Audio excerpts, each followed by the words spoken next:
ഇന്ന് തന്നെ ഡൗൺലോഡ് ചെയ്യൂ. കാണൂ നിങ്ങളുടെ ഫേവറേറ്റ് ഷോസ്. കല്യാണി മണിമലയുമായി എത്തണം. അവളെ എവിടെ എത്തിക്കേണ്ടത് തന്റെ ഉത്തരവാദിത്വ. അന്നത് നടന്നില്ലെങ്കിൽ പൗർണമി കഴിഞ്ഞുള്ള 16 തന്റെ മോളുടെ കൂടെ.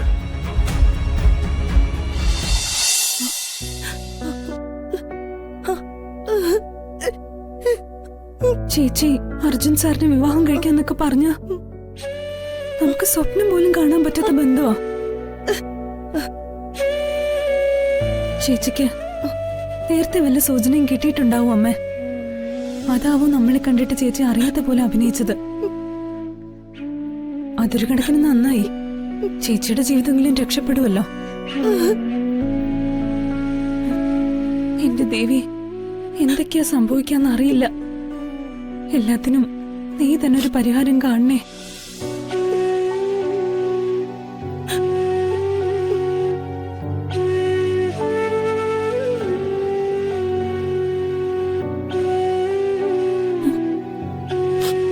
വാ.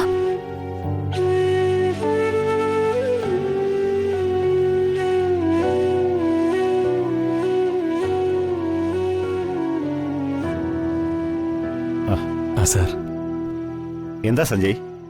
സാറിനോടൊരു നന്ദി പറയാനാണ് ഞാൻ കാത്തുനിന്ന്. നന്ദിയോ? എന്തിന്? എൻ്റെ ലൈഫിലെ സന്തോഷങ്ങളെല്ലാം അവസാനിച്ചു എന്നാണ് ഞാൻ കരുതിയിരുന്നത്. പക്ഷേ ഒരുപാട് നാളുകൾക്ക് ശേഷം ഞാനിന്ന് മനസ്സ് നിറഞ്ഞ് സന്തോഷിച്ചു. അതിന് കാരണം സാറാണെന്ന് എനിക്കറിയാം. അതൊക്കെ തനിക്ക് വെറുതെ തോന്നുന്നതാ. തനിക്കൊന്നും നഷ്ടപ്പെട്ടിട്ടില്ല. എല്ലാം തന്റെ മുന്നിൽ തന്നെയുണ്ട്. അത് മനസ്സിലാക്കി പെരുമാറേണ്ടത് സഞ്ജയ് തന്നെ. അങ്ങനെയല്ല സാർ, ഞാനൊരിക്കലും പൂർവ്വമയ്ക്ക് വെച്ച ഭർത്താവല്ല. അത് ബോധ്യമായതുകൊണ്ടാണ് ഞാൻ എല്ലാത്തിനും ഒഴിഞ്ഞു മാറിയത്. പക്ഷെ എന്റെ ധ്വനി, അവളെ ഉപേക്ഷിക്കാൻ എനിക്ക് ആവില്ല സാർ.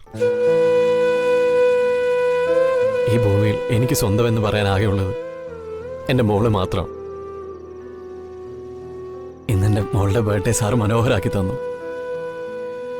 ധ്വനിമോളെ പോലെ നല്ലൊരു കുഞ്ഞിനെ എന്തിനാ വെറുതെ വിഷമിപ്പിക്കുന്നത്? അവൾക്ക് വേണ്ടി നിങ്ങൾക്ക് ഒന്നിച്ചൂടെ? അതെ, എനിക്കും പറയാനുള്ളത് അതുമാത്രം. മറക്കാനും ക്ഷമിക്കാനും പറ്റുന്ന കാര്യങ്ങൾ മറന്ന് ആ കുഞ്ഞിന്റെ സന്തോഷം അതിന് കൊടുക്കുക.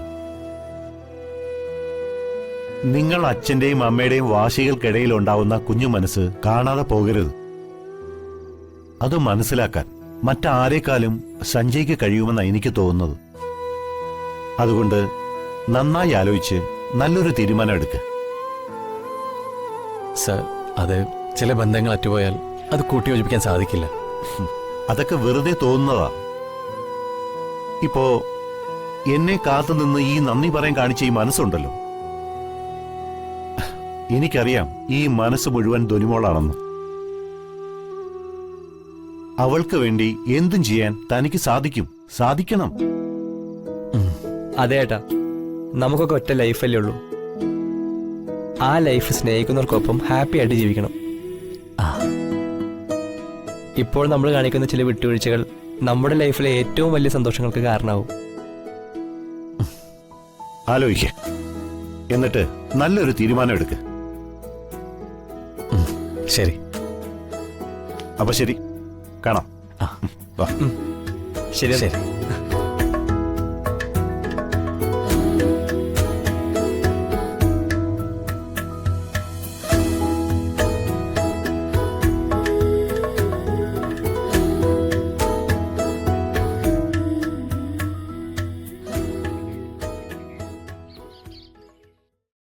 ഇനി ഞാൻ പറയാൻ പോകുന്ന കാര്യങ്ങള് ശ്രദ്ധിച്ചു കേൾക്കണം.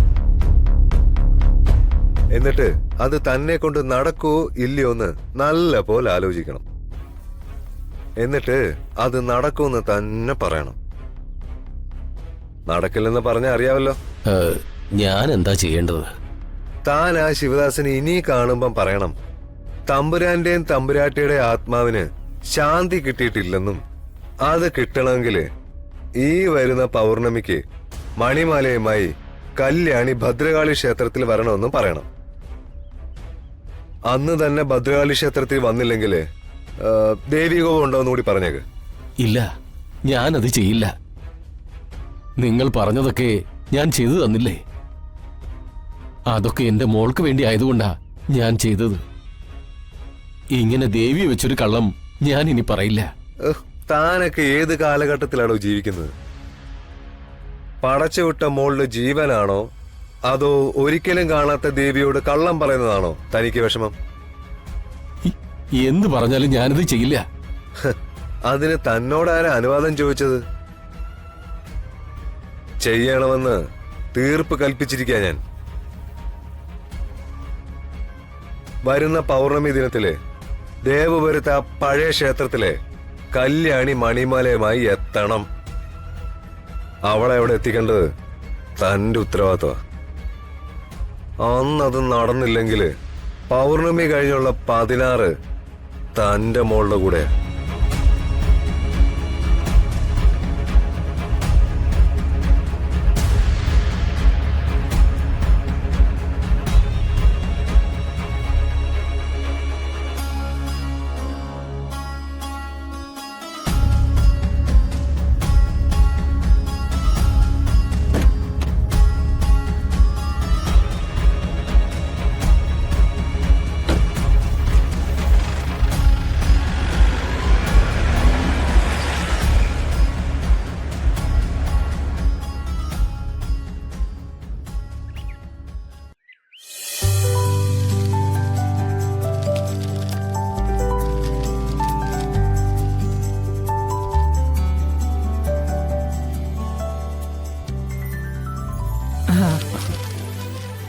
ഇന്നലെ അവിടെ എല്ലാരും ഉണ്ടായിരുന്നോ?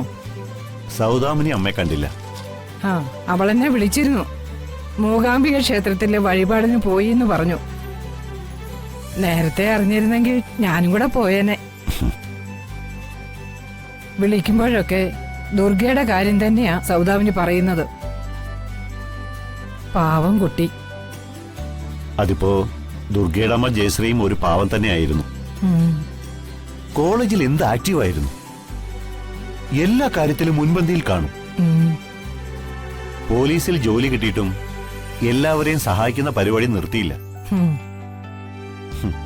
അങ്ങനെ എല്ലാരെയും സഹായിക്കുമ്പോ അതിഷ്ടമാവാത്ത ആൾക്കാരും കാണുമല്ലോ. ആ, അങ്ങനെ എന്തൊക്കെയോ അലിഗേഷൻസിൽ പെട്ടുപോയതാ പാവം.